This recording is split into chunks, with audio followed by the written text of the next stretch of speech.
Hola, zapłacić? Zapłacę innym razem. Nie mam drobnych.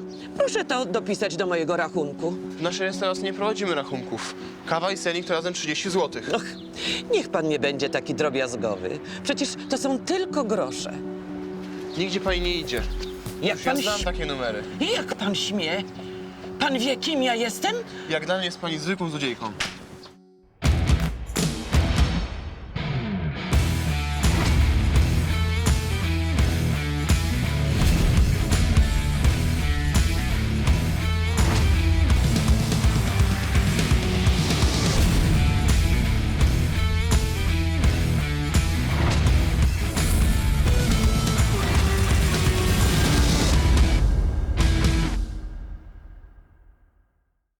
Dziś w odcinku. Poznany w Hiszpanii chłopak prześladuje Martę. Dla mnie ta noc w Hiszpanii to była najważniejsza noc mojego życia. A moje życie zniszczyła. Syn pani Walerii naciąga matkę na wysoką pożyczkę. Ja wiedziałem, że na mamusię mogę liczyć. Tylko ty mnie rozumiesz, tylko ty jedyna na całym świecie. Klientki licytują się o wystawiony w Lombardzie zegarek. To ja dam 2400. Przecież tak nie można. To jest wolny rynek. Jeżeli pani zapłaci więcej, zegarek należy do pani. Córka wyrzuca matkę z mieszkania. Nie masz prawa. To ja ciebie mogę wyrzucić na bruk. Wielka artystka pokaże światu, jaką jest matką i babcią? Wyrzuć mnie z córką na bruk, proszę bardzo!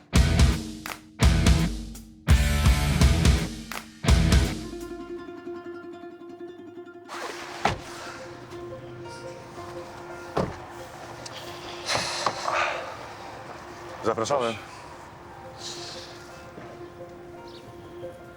Dziękuję. Dziękuję bardzo panom za podwiezienie. Ale ten człowiek... powinno się go zwolnić. Wie pani, on tylko wykonywał swoją pracę.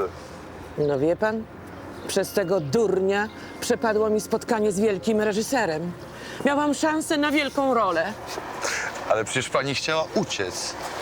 Ja nie jestem przyzwyczajona do takiego traktowania. Żeby mnie, wielkiej artystce, pożałować na sernik i kawę?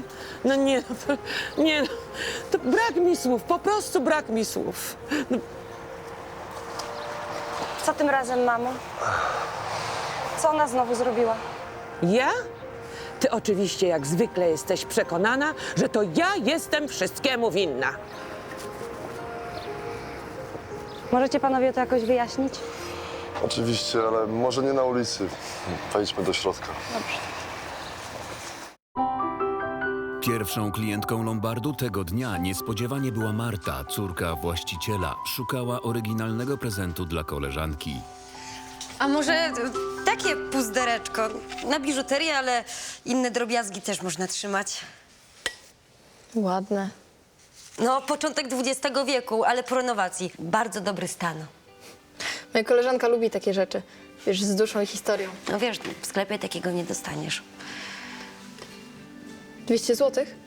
No, tak jest napisane, no, ale sprawdzę, za ile je wzięliśmy. Przecież bez sensu, żeby córka właściciela płaciła prowizję. Daj spokój. Zapłacę, ile było napisane. I tak się zrzucamy z koleżankami na ten prezent. No to jak chcesz. A ja ci ładnie opakuję. Super. Wiesz, to załatwię ci te dokumenty na jutro. Dobrze, świetnie, bardzo dobrze. Co, Ruś, zawieź cię na uczelnię? Pewnie, dzięki, tatuś. No to zbieraj się. Ja już kończę pakowanie. Martuś, a co tam u Lolka? Bo podobno się ostatnio widzieliście. Daj spokój. No co, tylko pyta. Mówiłam ci już, że to jest moja sprawa. Nie chcę o tym rozmawiać. No już dobrze, dobrze. Martwię się o ciebie. Proszę. Dzięki, Angela. Drobiazg. Niepotrzebnie się denerwujesz. Się nie denerwuję, tato. Lolek miał dobry wpływ na Martę i wiedziałem, że z nim była bezpieczna. A teraz nie wiadomo, kogo znowu przyprowadzi do domu. Ten nowy, co do nas ostatnio przyszedł, nie budził mojego zaufania. Córka pani Walerii, Anna, zaprosiła policjantów do mieszkania, żeby się dowiedzieć, co się wydarzyło. Niestety pani matka go spoliczkowała. Spoliczkowała kelnera? Podobno ją obraził. Jakie podobno? A poza tym, co za ją? Jestem tutaj i wszystko słyszę. Trochę kultury i szacunku. Mamo! Bardzo panów za nią przepraszam. Rozumiemy, że sytuacja jest trudna, ale musi pani lepiej pilnować mamy. Jeśli pani Waleria kiedyś trafi na inny patrol, to może się doigrać. Tego kelnera nie było łatwo udobruchać, a i tak złożył doniesienie na pani mamę o pobicie. Bez przesady z tym pobiciem. Dostał w pysk, bo był bezczelny. Zasłużył. Cicho bądź, mamo. Kelner może odpuści, oczywiście, jeśli pani z nim porozmawia. Ale pani mamy już raczej nie chce więcej widzieć w lokalu. On przecież nie ma nic do gadania. Będę chodziła tam, gdzie chcę. Boże, ja już nie wiem, co ja mam z nią robić. No my w każdym razie zrobiliśmy, co mogliśmy. Jeszcze raz panom dziękuję. Dziękujemy. Również dziękujemy. Do widzenia Do pani. widzenia. Do widzenia. Do widzenia.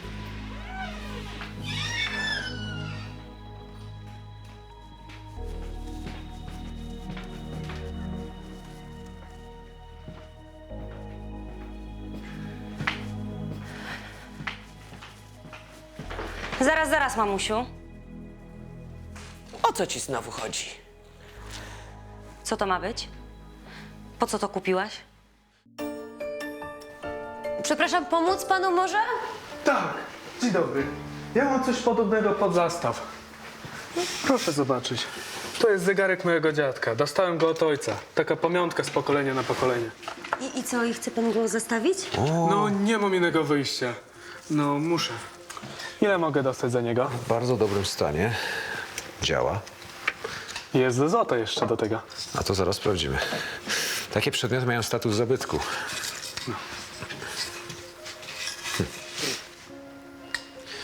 1000 złotych mogę panu dać. 1000 złotych? Ale to za mało, proszę pana. Więcej nie mogę ryzykować. Wie pan, dzisiaj już nikt nie nosi takich zegarków. A gdybym chciał go sprzedać? Przy sprzedaży powiedzmy 1500 złotych. Więcej nie mogę dać, naprawdę. Nikt nie chce niepotrzebnie ryzykować. A nie wiadomo, czy znajdzie się amator takiego zabytku. To dobra, to niech będzie sprzedaż, no trudno, no. A jest pan pewien? Jestem, jak niczego w życiu. No to ja przygotuję papier. To przygotujemy.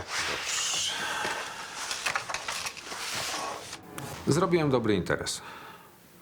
Ten zegarek mogliśmy sprzedać nawet za 2500. Czy ty nie rozumiesz, że nie stać nas na takie zbytki? Chyba ciebie nie stać.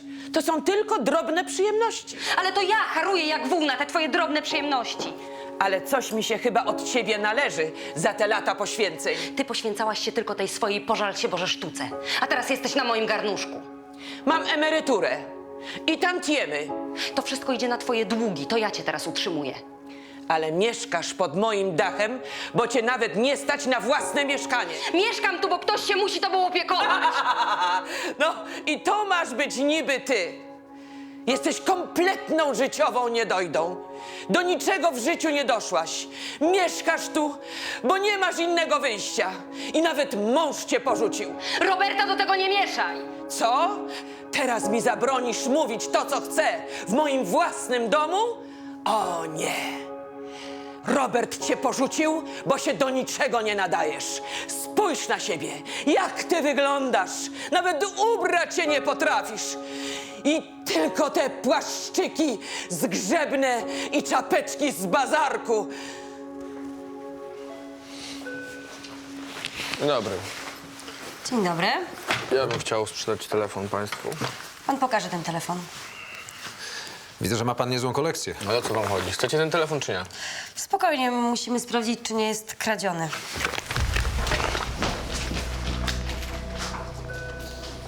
Szkoda zachodu, niech ucieka. Kłócicie się tak, że słychać was aż na schodach. Twoja babcia zatęskniła za sceną i musiała dać kolejny popis swojego talentu do awantur. Co się znowu stało, mamo?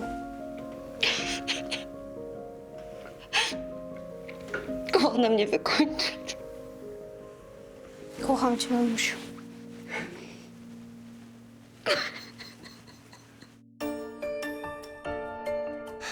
Mogę jakoś pani pomóc? Dziękuję.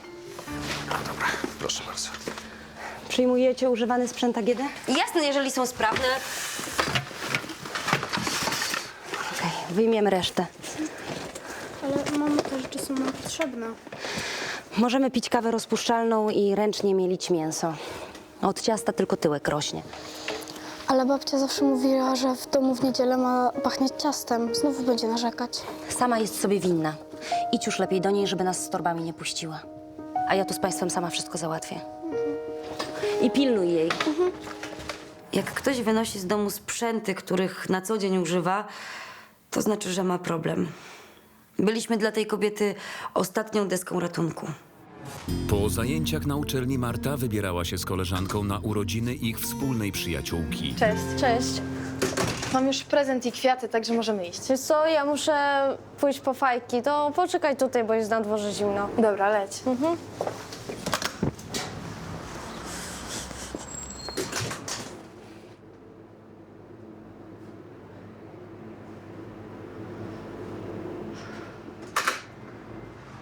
Cześć. Cześć. Miło cię widzieć. Słyszałem, że idziesz na imprezę do Kaśki. No idę. Ty też? No tak, w sumie znamy się od podstawówki. Fajnie, że będzie znowu możliwość, żeby poimprezować, nie? Nie zaczynaj znowu. Nie chcę o tym rozmawiać. Marta, dla mnie ta noc w Hiszpanii to była najważniejsza noc mojego życia. A moje życie zniszczyła. Marta, no... Przepraszam cię, ale ja nie mogłem inaczej zrobić. Ja się w tobie zakochałem. Daj spokój. No jesteś wreszcie. Idziemy? A kto to jest? Nieważne, chodź. Dobra. No dużo pani za to nie damy. Ale ja nie mam czasu gotować. Kawę pije tylko moja matka. Te sprzęty naprawdę nie są zużyte. 200 zł to wszystko. Tylko tyle? A będzie pani w stanie wykupić większy zestaw? Tak, w przyszłym tygodniu dostaję pieniądze za dodatkowe dyżury. Po prostu nie starczy mi na życie do końca miesiąca. Mariusz, no to jest pewny sprzęt, nie będzie nam zalegać w magazynie, no to może damy pani trochę więcej, co? Angela, ale to nie jest warte więcej. A co jeżeli pani nie wykupi zestawu? Ale ja na pewno wykupię. Mogę obejść się bez tych rzeczy przez jakiś czas, ale mimo wszystko ich potrzebuję. No, ale wie pani, że większa kwota zestawu to jest większa prowizja, tak? Tak, ale mimo wszystko potrzebuję trochę więcej, chociaż 300 zł. 250 to jest naprawdę wszystko. Kolega ma rację, no więcej naprawdę nie możemy. Dobrze, no. Dobre 50 zł więcej. No to zapraszam, podpiszemy dokumenty. Czasami nie umiem tak na zimno robić interesów. Poczułam jakąś sympatię do tej kobiety. Nie wiem, czemu akurat do niej. To była transakcja na granicy opłacalności. Niby niewielkie pieniądze, ale takich sytuacji mamy na pęczki. W Lombardzie dzień pracy dobiegał końca. Mariusz i Angelika zliczali już To utarg. mamy dzisiaj prawie 4000 utargu. No, to niezły wynik. Schowaj. Zamknięte już. Wiem, że jest późno, ale ja nie chcę nic kupować. Sprawę mam tylko. O co chodzi? Czy był tu dzisiaj mój chłopak, taki wysoki, przystojny w okularach? Wysoki, przystojny? A rzeczywiście był taki w okularach rano. Pamiętasz? Nie. Ten o zegarka, tak? No właśnie, jaki zegarek on zostawił? Niestety nie możemy pani powiedzieć. Ale to jest bardzo ważne, bo jeśli to ten zegarek, o którym myślę, to ja nie mogę na to pozwolić. No, w sumie możemy pani pokazać, no bo zegarek i tak jest wystawiony. No w sumie tak. Dobrze, proszę ze mną.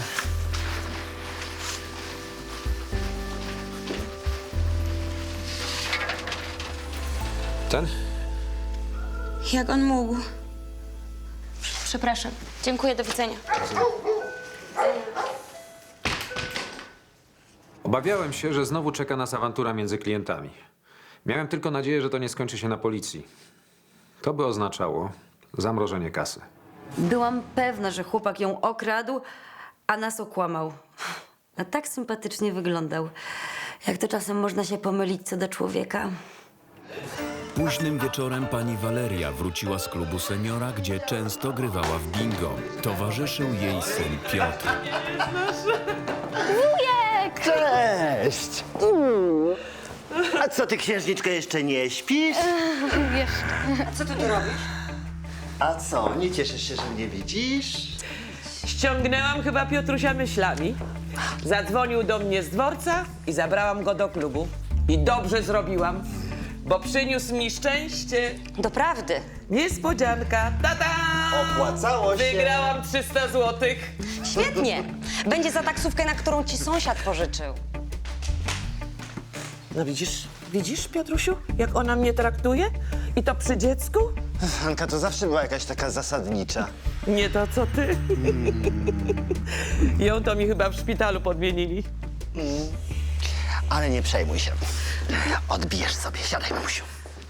Czekaj. Następnego dnia Piotr wstał dopiero około południa. Pani Waleria już na niego czekała ze śniadaniem. Dzień dobry, mamusiu. No dzień dobry, synku. A gdzie wszyscy? Jak to? No przecież ja jestem. No, a Anka, Klara? Anka w pracy, a Klara w szkole. Siadaj tak. sobie, napijemy się kawki. Ale wiesz co? Dzięki twojej siostrze to mamy tylko rozpuszczalną.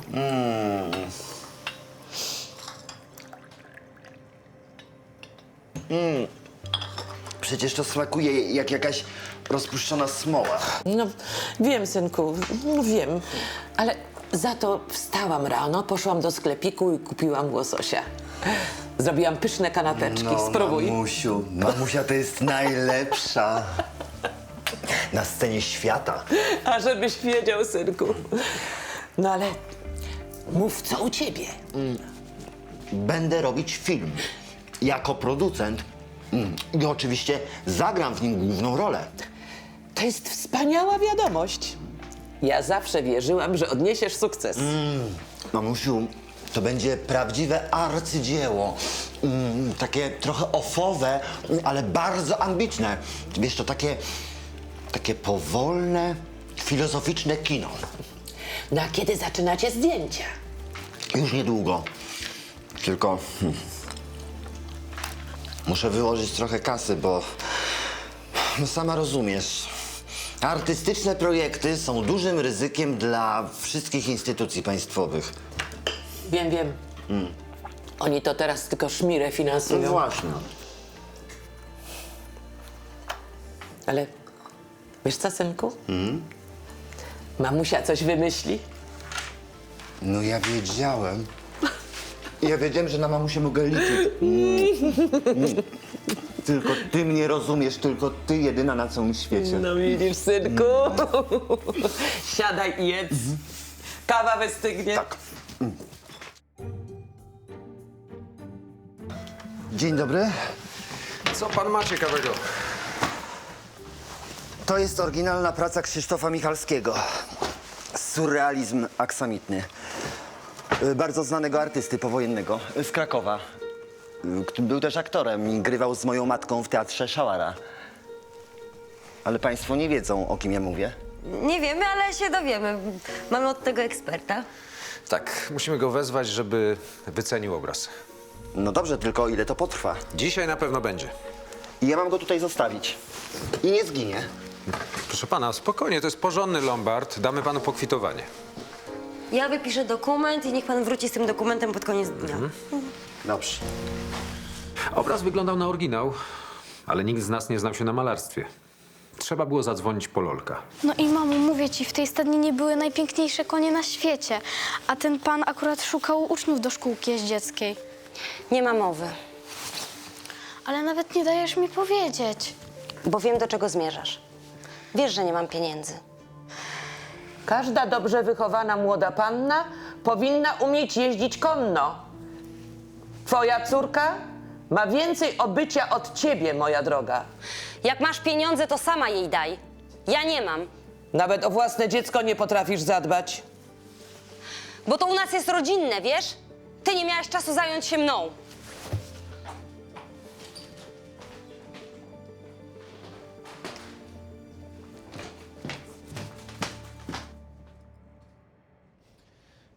Późnym popołudniem w lombardzie zjawiła się klientka zainteresowana kupnem zegarka. Mechanizm w idealnym stanie. Obudowa bez zarysowań. Świetny prezent. Rzeczywiście, bardzo piękna rzecz. Wezmę go. Doskonały wybór. Potrzebuję prezentu dla męża. Wiem, że o takim marzy. To zapraszam do lady.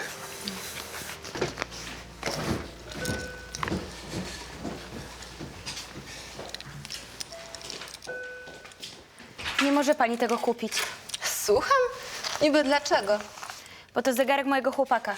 I co z tego? Ja byłam pierwsza. To prawda. Decyzja już zapadła.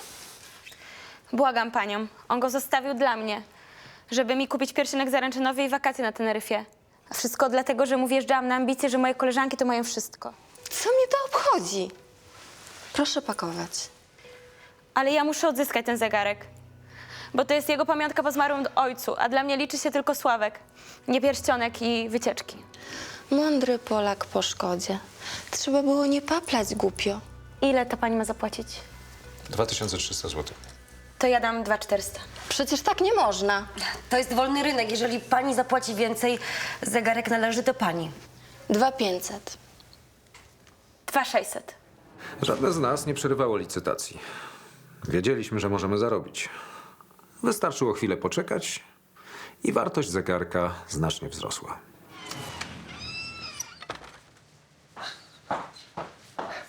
Dzień dobry. No i jak?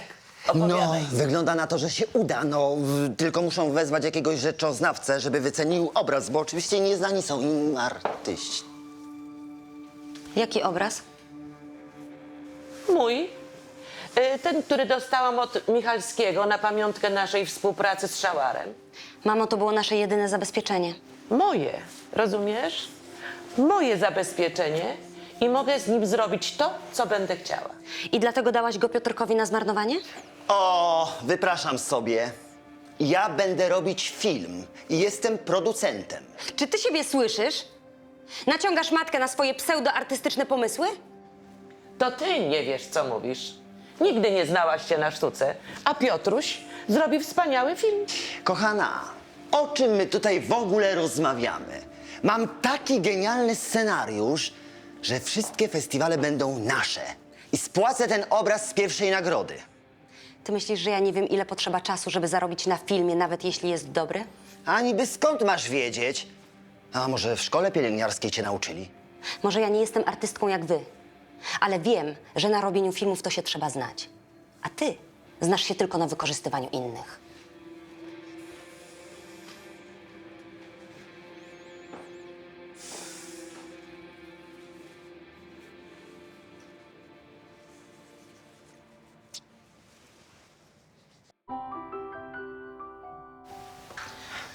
Dwa 900. I co pani na to? 3. Naprawdę? Ma pani tyle? Nie pani interes. Da pani więcej? Nie, bez przesady. Wygrałam. No to proszę, niech pani teraz kupuje. Chcę zobaczyć, jak pani płaci za ten stary zegarek 3000.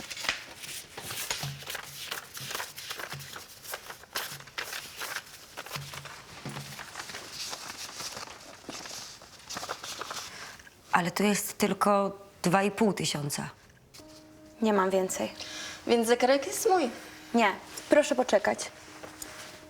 Kolczyki na sprzedaż, łańcuszek pod zastaw. To prezent od Sławka. Wystarczy?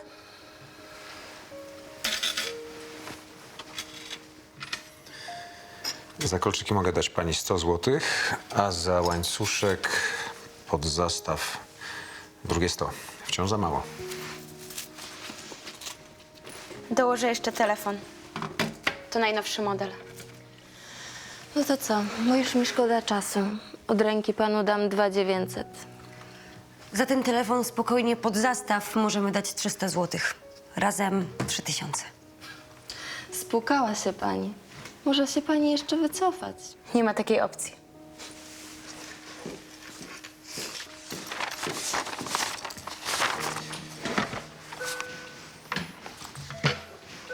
Wzruszyła mnie ta dziewczyna. Oddała wszystko, co miała cennego, żeby wykupić ten zegarek. No, ale w sumie to liczy się uczucie, a nie przedmioty. Anna próbowała się uspokoić, przygotowując w kuchni kolację. No przepraszam, Ania. No ja wiem, że masz prawo myśleć, że to jest jakaś kolejna wtopa, no w końcu zawiodłem cię kilka razy. Delikatnie powiedziane. Ale Aniu, zrozum, teraz jest inaczej. Ten film już jest sukcesem. Mam genialny scenariusz. Będą nagrody, będą festiwale. Sama będziesz mogła pojechać ze mną i z mamą do Cannes czy do Wenecji. Klarę zabierzesz, świat jej pokażesz. Wsadź sobie te festiwale, ja nie mam co do garnka włożyć, rozumiesz? Dość tego.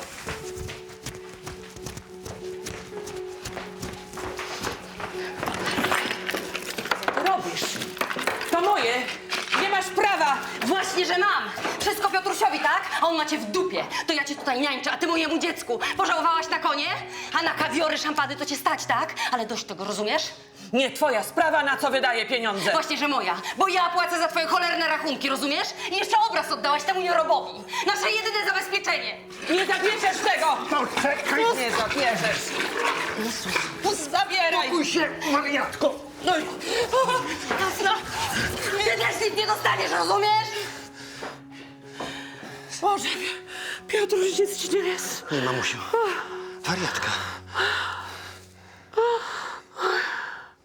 Po południu w Lombardzie zjawił się Karol, żeby wycenić obraz pani Walerii. No, typowe dla Michalskiego pociągnięcia pędzlem. Elementy surrealizmu aksomitnego i groteski. Jakieś takie mroki podświadomości. To jest z pewnością oryginał. No dobrze, ale ile te mroki podświadomości są warte? Wiesz co, no, Michalski chodzi tak od 30 000 do 90 000. Myślę, że spokojnie możecie ten obraz wystawić za jakieś 50 000. Aż tyle? No, Angela, biorąc pod uwagę, że ostatnio Leonardo da Vinci w Ameryce poszedł za 450 milionów dolarów, no to są jakieś grosze. O, Lolek. Dzień dobry, szefie. Jak miło cię widzieć. Cześć. No i co? Ten bohomas jest coś wart? No jakby to był bohomas, to pewnie niewiele, ale jest to kawałek dobrego dzieła sztuki, więc myślę, że spokojnie możecie to wystawić za 50 000 i dobrze zarobicie. Aż tak? Tak. A fajnie, że nie odmawiasz nam pomocy. Oczywiście zapłacę ci za konsultację. Ile? A nie, szefie, ja to tak po koleżeńsku.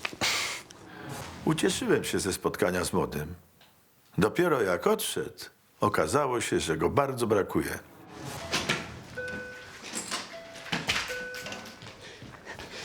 Nie możecie przyjąć tego obrazu, on jest kradziony. Co pani mówi? Co, nie sprawdziliście tego? Nie no, szefie, papiery były w porządku. Mamy oświadczenie. No to o co chodzi? To obraz mojej matki, ale mój brat przyniósł go tutaj bezprawnie. On go nie może sprzedać. Nie możecie na to pozwolić. On chce go zostawić. Wszystko jedno. No nie wszystko jedno. No ale i tak trzeba tę sprawę wyjaśnić. Proszę, zapraszam do biura. Macie namiary na tego właściciela? Tak, oczywiście. No to wezwijcie go. Proszę, niech pani siada.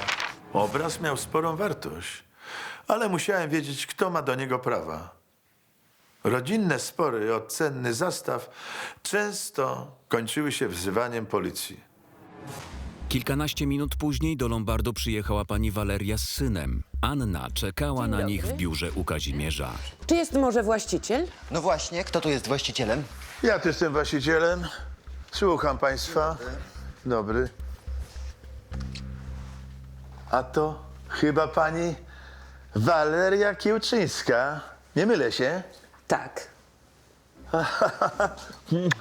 Od razu panią poznałem. Jestem wielbicielem pani talentu. A na Białej Mewie to byłem w kinie chyba z 15 razy. Ach, kiedy to było? Proszę pani, ale pani się nic nie zmienia. No, kompletnie nic. No, piękna jak zawsze. Jak to dobrze, że są na świecie jeszcze prawdziwi dżentelmeni.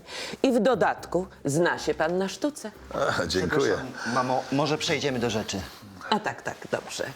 Proszę pana, ten obraz jest mój i ja go podarowałam mojemu synowi. A moja córka nie ma w tej kwestii nic do gadania.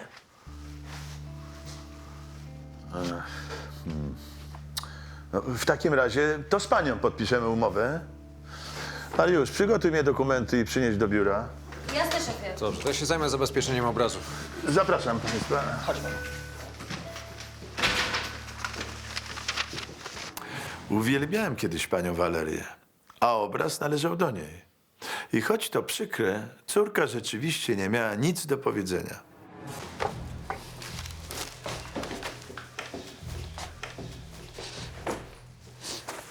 Mamusiu, co ty robisz?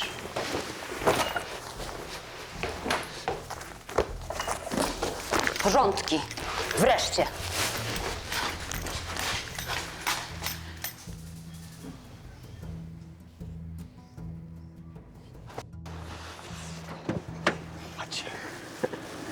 Dziękuję. Do widzenia. No, to udało się. No to powiem ci, mamusiu, po premierze to się dopiero zacznie. Będziesz jeździć ze mną na wszystkie festiwale. Wszędzie cię zobaczę. Jak ja Wszędzie. się cieszę, synku. Jestem taka z ciebie dumna. Zabójcie na nowo, mamusiu, po prostu. Piotruś, zobacz. To chyba moje sobole. Co? Skąd pani to ma? Niech pani sobie wyobrazi, że ktoś to wystawił. Takie piękne rzeczy. Elegancja Francja, proszę pani. Wystawił gdzie? O tam, na śmietniku. Oj, Ale proszę pani, lepiej się pośpieszyć, bo za chwilę to wszystko zniknie. Tam się zebrały sępy, proszę pani. to moje? Proszę mi to oddać. Zostaw to, co ty to wyprawiasz moje sobie, sobole. to zostaw Proszę to. mi to oddać. Wstydziłaby się pani. Wariatka. Leć. Rzeczywiście. Proszę to zostawić. Proszę to zostawić, bo wezmę policję. Proszę nie wezmę zabierać. policję. Proszę to zostawić. Proszę natychmiast, zostawić. Bo wezmę Proszę policję. zostawić to moje. Ale proszę zostawić to moje futro, rozumie Czy ja pani? się nie Proszę wyrażam? mi, proszę mi Jasno, oddać. proszę to Policja! natychmiast zostawić. Piotruś, pakuj.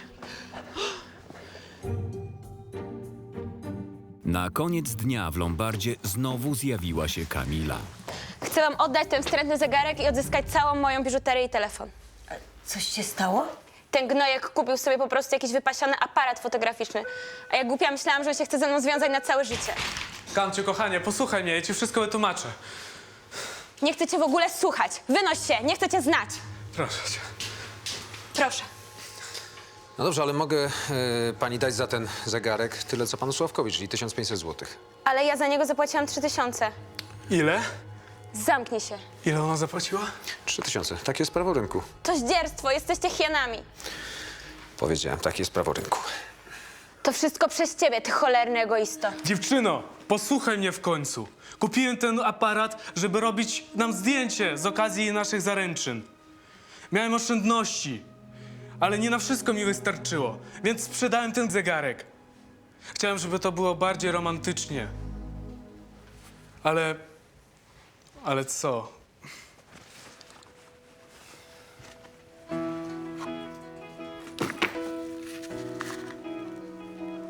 Wyjdziesz za mnie.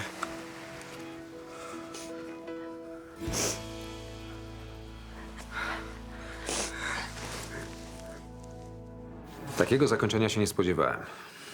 Szczerze mówiąc, nie do końca rozumiałem tego chłopaka. Dziewczyna była kompletnie szurnięta. Jednak robienie sobie niespodzianek bywa niebezpieczne. Mimo wszystko to było bardzo romantyczne. Dobrze, że się w końcu dogadali. Anna zamknęła się z Klarą w mieszkaniu, więc Piotr i pani Waleria wezwali policję. Pani Anno! Pani Anno, proszę otworzyć! Pani Anno! Otwieraj! Natychmiast otwieraj! Anka, nie wygłupiaj się, otwieraj te drzwi.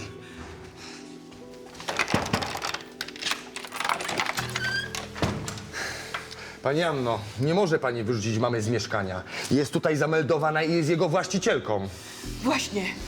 Nie masz prawa. To ja ciebie mogę wyrzucić na bruk. Jesteś ode mnie zależna.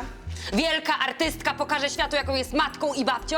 Wyrzuć mnie z córką na bruk, proszę bardzo! Przestań, a ty co chciałaś zrobić? Przez całe życie robię więcej dla niej niż ty. Ty potrafisz tylko brać, ale proszę, niech się synuś tobą zajmie. Dość tych awantur! Pani Walerio, proszę do środka. Proszę. Przepraszam. Przepraszamy.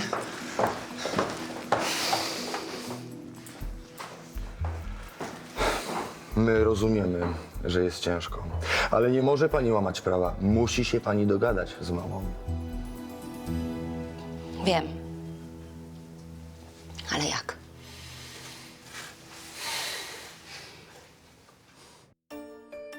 Następnego dnia Anna zaraz po nocnym dyżurze zjawiła się w lombardzie. Kazimierz zaprosił ją na rozmowę do biura. W czym mogę pomóc? Ja pana błagam.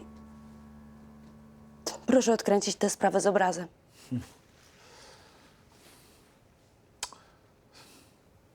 Niewiele możemy zrobić. Umowa zastawu jest już podpisana. Ale my nie jesteśmy w stanie tego wykupić.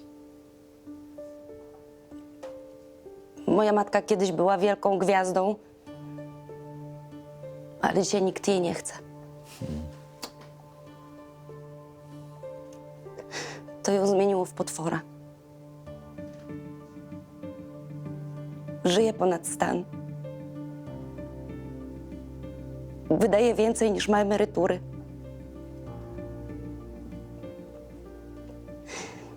Więcej niż ja zarabiam. No, a pani brat, przecież on ma zapłacić za ten obraz. Chyba pan żartuje. Nawet jeżeli zrobi rzeczywiście jakiś film, to będzie nie wypał. On ciągle buja w obłokach. A ja z pensji pielęgniarki nie jestem w stanie tego spłacić. Już teraz mam mnóstwo długów.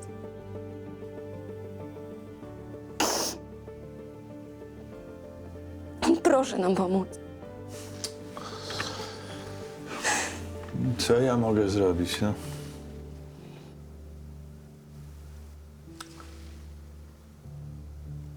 Chociaż wie pani co? Mam pewien pomysł.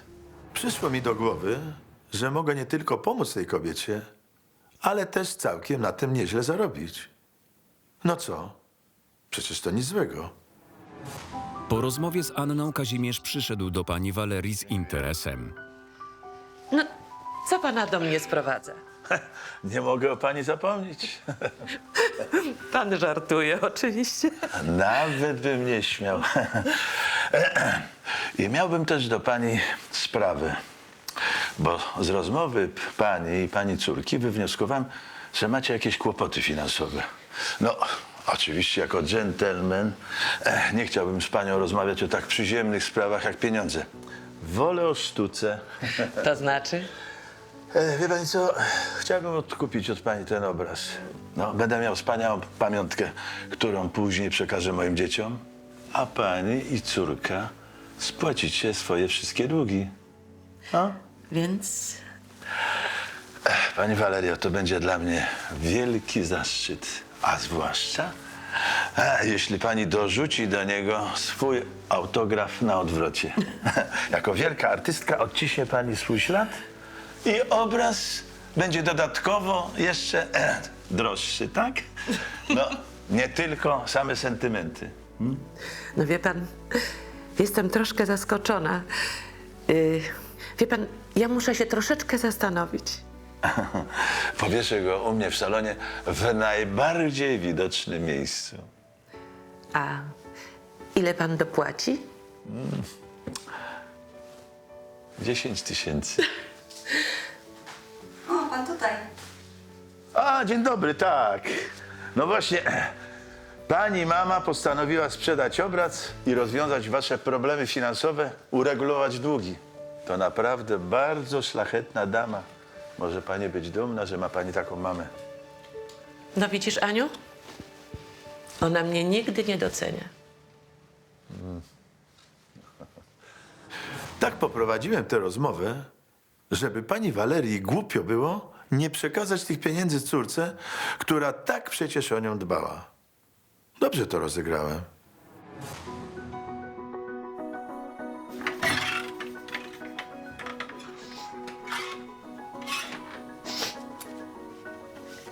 Pójdziemy jutro do tej szkółki jeździeckiej, żeby cię zapisać. Starczy na zajęcia za cały rok.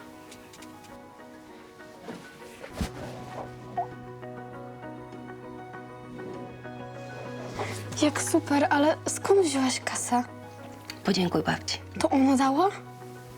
Powiedzmy. Dziękuję, babciu.